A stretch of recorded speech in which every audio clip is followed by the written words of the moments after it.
Nos recônditos da mente humana existe um território onde a linha entre a realidade e a imaginação se dissolve, e é nesse reino tão complexo que habitam os sonhos, manifestações do nosso inconsciente que por muitas vezes ultrapassam os limites do fantástico. Mas o que acontece quando esses sonhos se misturam com a realidade? A fronteira entre sonhos e o mundo real já foi explorada de diversas formas na arte, inclusive no cinema. E se tem um filme que consegue abordar essa dualidade de forma brilhante, é Páprica, um anime de ficção científica onde a ciência alcançou um novo feito, o de conseguir acessar os sonhos das pessoas. Boas-vindas a mais um vídeo do Central Pandora, aqui é Sora e hoje vamos adentrar no mundo de Páprica, comentando os seus temas, influências e como ele usa a temática dos sonhos para estabelecer uma interessante conexão entre a realidade e a fantasia. Se preparem porque o vídeo de hoje terá um sabor especial de Páprica.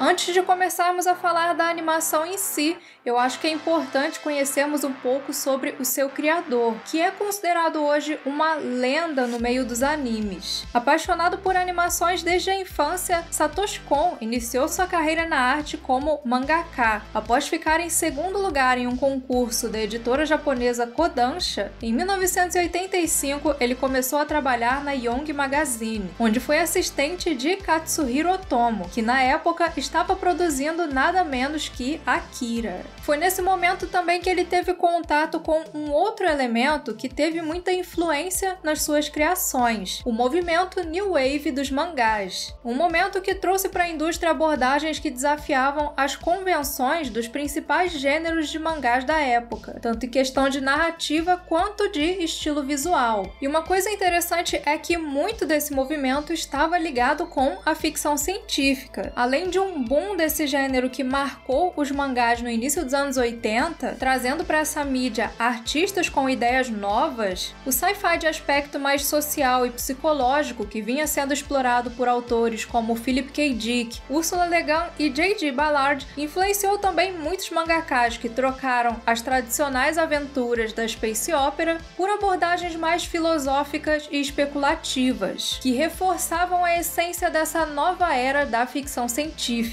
E por fim, foi ainda graças ao seu contato com Otomo que Satoshi Kon entrou para o mundo dos animes. Sua estreia como animador aconteceu em 1981 no filme Hougen Z, que teve roteiro do criador de Akira. Já em 1992, ele entrou para a produção de Magnetic Rose, curta da antologia animada Memories, lançada em 95, que adapta 3 histórias de Otomo. No segmento de horror espacial, dirigido por Koji Morimoto, Kon trabalhou na parte visual e também como roteirista, em uma narrativa dramática, onde ele teve contato com um tema que seria bastante proeminente na sua obra, a linha que divide a fantasia da realidade. Magnetic Rose é uma animação de estilo de encher os olhos, que aborda o apego ao passado como um escape ao lidar com os fardos do presente. Temas que inclusive eu já comentei com mais detalhes em um outro vídeo por aqui, que eu vou deixar aí no card para vocês poderem assistir depois. Mas apesar de Magnetic Rose ser uma trama que trabalha muito bem as nuances entre a fantasia e a realidade, em Memories Satoshi Kon ainda não teve total liberdade para trabalhar com essa ideia, já que a direção estava nas mãos de outra pessoa. A primeira oportunidade de trazer a sua visão sobre o tema com mais liberdade mesmo só veio em 1997, com Perfect Blue. No thriller psicológico, uma cantora pop que decide deixar a carreira na música para ser atriz acaba atormentada por uma série de eventos perturbadores, que envolvem a presença de um perseguidor doentio e o assassinato de pessoas ao seu redor, eventos que quebram a sua percepção da realidade, a levando até mesmo a se questionar sobre a sua identidade.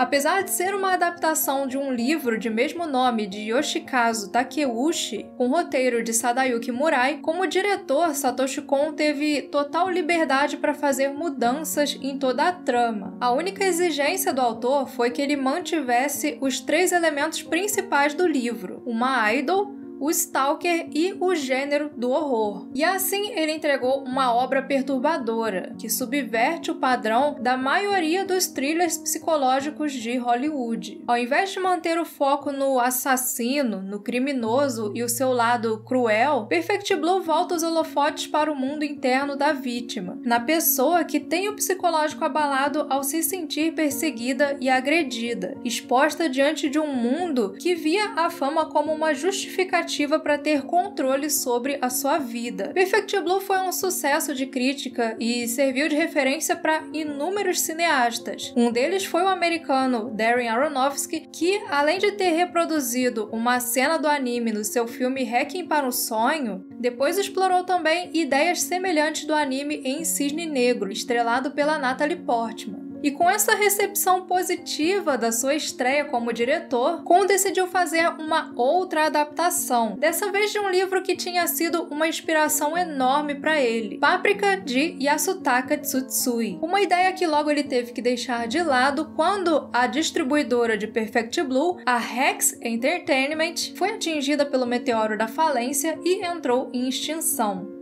Essa piada foi terrível. Nos anos seguintes, o diretor se dedicou a outros projetos, como o filme Millennium Actress e a série Paranoia Agent. Até que em 2006, ele finalmente teve a oportunidade de colocar em prática aquele que era literalmente um projeto dos sonhos.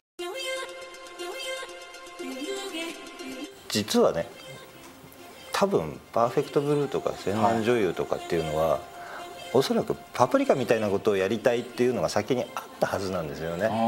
Apostando na ficção científica, Paprika tem como ponto principal a criação do DC Mini, um dispositivo revolucionário que permitiria aos psicoterapeutas entrarem nos sonhos dos seus pacientes. Uma nova forma de ajudar as pessoas a compreenderem suas aflições e superarem traumas, explorando a fundo o seu subconsciente. Acontece que um dia um terrorista rouba esse dispositivo e coloca em risco o andamento do projeto. Isso porque ele começa a usar o DC Mini para implantar pesadelos nas mentes das pessoas. O resultado disso a gente vê quando o ladrão usa um pesadelo para manipular a mente do Dr. Shima, que era um dos membros desse projeto, e faz ele se jogar de um prédio. A gota d'água que coloca os responsáveis pelo DC Mini em uma tensa busca pelo criminoso. Uma investigação que transcende a realidade e envolve a ajuda do alter ego da doutora Atsuko Shiba, uma mulher chamada Paprika.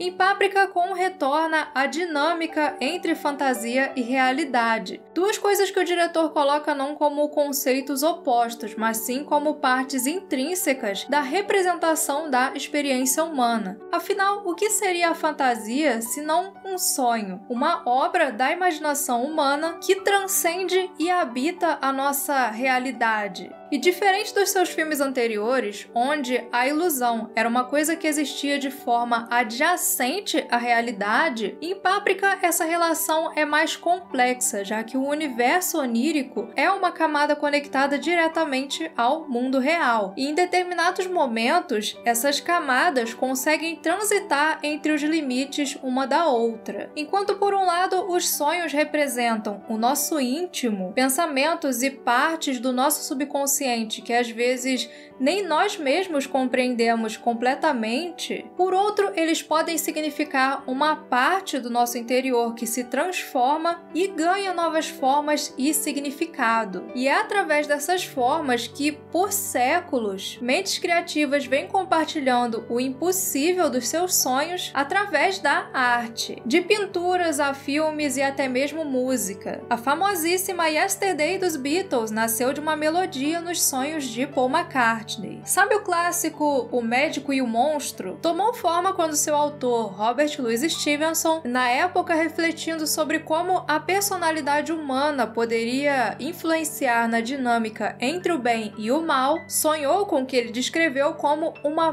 bela história de bicho-papão. Até mesmo o lendário Akira Kurosawa lançou em 1990 Sonhos, um filme dividido em pequenos segmentos que, como indica o título, foram baseados em sonhos recorrentes do diretor. When that natural beauty is there, I just lose myself in it. And then, as if it's in a dream, the scene just paints itself for me. A relação entre arte e sonhos sempre foi bem próxima. E em Paprika, Satoshi Kon coloca isso através de uma interessante metáfora que compara os sonhos com os filmes. No anime, um dos clientes de Paprika, o detetive Toshimi Konakawa, tem seus sonhos representados através de cenas de filmes. E no seu arco é explorado o quanto os sonhos e o cinema têm uma estrutura em comum, com momentos que não seguem necessariamente uma ordem lógica, mas sim a estrutura necessária para sua narrativa. Arcos e cenas podem se organizar de forma surreal e caótica, mas assim como a câmera de um cineasta se utiliza de ângulos e diferentes técnicas para nos transportar para mundos fictícios, o nosso subconsciente também se aproveita da sua independência das leis naturais do espaço e do tempo na hora de criar as suas representações. Nossos sonhos muitas vezes são elaborados como filmes, onde ora somos protagonistas, ora espectadores. A diferença é que, enquanto a arte é a representação de realidades criadas por outras pessoas, onde um espectador pode encontrar novas perspectivas e ideias que vão enriquecer o seu mundo interior, os sonhos por vezes se utilizam de narrativas que mesclam a ficção e a realidade para criar um diálogo profundo entre você e você mesmo. いくつもの顔がある。それが人間だ。 Outro tema que logo fica bem evidente em Paprika são as diferentes facetas que podem existir dentro de uma mesma pessoa, e o quanto muitas vezes os conflitos entre essas faces podem ser a origem de muitos dos nossos dilemas. Uma ideia que é reforçada na história de inúmeros personagens ao longo da trama, incluindo as protagonistas Atsuko e Paprika. Atsuko Shiba é uma mulher que exala uma imagem de rigidez, de disciplina. Sempre focada na sua próxima tarefa, em sua mente parece não haver espaço para emoções, algo que é reforçado ainda no seu visual, onde há uma predominância de cores neutras. Já Paprika é uma mulher mais emocional e desinibida, uma figura de pura leveza representada em cores quentes, com uma intensidade reforçada ainda pelo seu nome, que faz uma alusão direta à páprica, especiaria de cor vermelha que é encontrada em sabores que vão do doce ao picante. Vendo as duas personagens, é até difícil acreditar que ambas são partes de uma mesma consciência. E é justamente nesse contraste que o autor traz a sua visão sobre a complexidade da psique humana, no quanto o nosso verdadeiro eu pode ser diferente daquela imagem que nós passamos para o mundo. Quantas vezes você já não moldou o seu comportamento para algo diferente do seu eu interior? Seja por inibição, por convenção social, ou porque você percebeu que aquele comportamento seria nocivo para você mesmo? Quantas vezes você não se surpreendeu ao conhecer um lado diferente de outra pessoa? Acontece que no fim, o nosso lado que habita o subconsciente muitas vezes encontra a sua liberdade nos sonhos. E às vezes é preciso aprender a lidar com ele. Ao vermos Atsuko vestindo essa personalidade fria como se fosse uma armadura, uma forma que ela encontrou de mascarar a sua dificuldade em lidar com as suas emoções, vemos também o quanto ela se distancia da sua própria humanidade. Enquanto Paprika é completamente emoções e está sempre tentando ajudar as pessoas, Atsuko parece alguém cada vez mais distante de tudo, incapaz de expressar de forma clara os seus sentimentos, até mesmo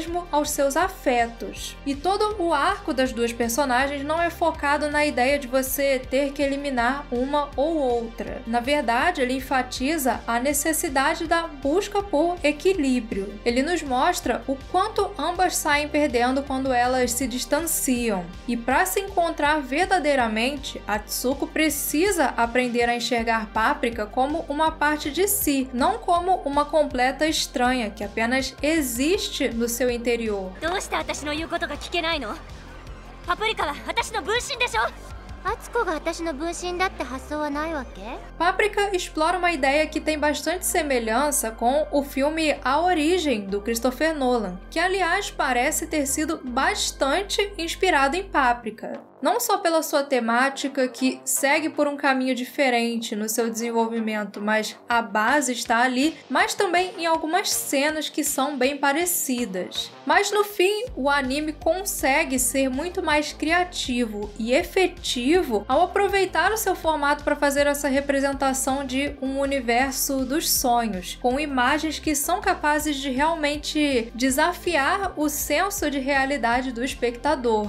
Aliás, uma coisa bastante curiosa sobre esse filme é que aquela parada dos pesadelos que nós acompanhamos ao longo da história não veio do livro. Na verdade, ela foi uma criação do diretor junto com o compositor Susumu Hirasawa. No livro, os sonhos eram muito detalhados e tinham umas descrições em texto super longas. Então, vendo que não daria tão certo representar certas coisas de forma fiel ao livro no anime, o Satoshi decidiu criar uma imagem simbólica que representaria o pesadelo para os espectadores. Uma parada extremamente caótica e barulhenta que passa levando tudo no seu caminho. Uma representação de um universo que nasceu em palavras na mente do escritor e ganhou uma nova forma sob a ótica de Kon, assim como os sonhos remoldam as nossas ideias e experiências. Aliás, o diretor fez questão de colocar uma conexão entre esses dois universos no próprio filme. Em determinado momento, Konakawa acessa um site chamado Radio Club, um local onde ele poderia encontrar Paprika sem a necessidade de estar em um sonho, o que foi uma escolha interessante, considerando que a internet também pode ser vista meio como uma realidade alternativa, um lugar onde as pessoas muitas vezes assumem avatares e